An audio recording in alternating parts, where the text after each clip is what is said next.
Hello, welcome to the Weekly Economic Snapshot. This week, we will talk about everyone's favorite word, recession.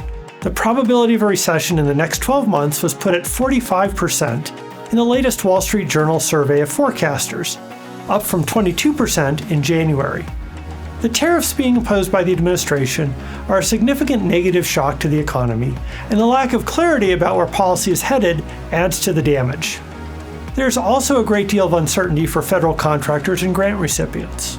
All of this is a recipe for consumers and businesses to hold back on activity, which could bring on a recession. But what is a recession?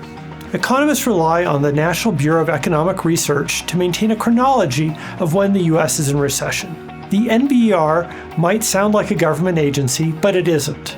It is a private, nonprofit economist organization based in Cambridge, Massachusetts.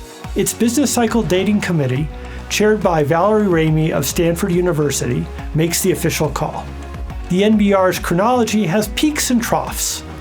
Recessions are the periods between the peak and the trough. They define a recession as a significant decline in economic activity that is spread across the economy and lasts more than a few months. And they look at a variety of indicators, including employment, real consumer spending, and industrial production. It's a judgment call, and they bent their own criteria to declare a 2-month-long recession due to the pandemic in 2020. It takes time for turning points to become clear in the data, so the NBER makes its determination with a considerable time lag, so its chronology is not a timely indicator of the current state of the economy.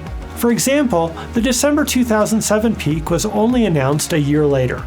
Employment tends to be a lagging indicator. When there's a downturn, businesses don't immediately adjust their payrolls, and firms are also slow to hire when activity starts to pick up. We see this around the 2008-2009 recession, where there was a modest upward drift in unemployment in late 2007, but it wasn't until several months into the recession that the unemployment rate started to rise sharply. Even after the end of the recession in June 2009, the unemployment rate continued to rise for a while. It is also important to keep in mind that recessions are periods of declining activity, not periods when activity is low. The 2008-2009 recession was a deep one, and it took a very long time for unemployment to come back down. The 2008-2009 recession was longer and deeper than most. In the post-World War II period, the average recession has been 10.3 months long. Thanks for watching.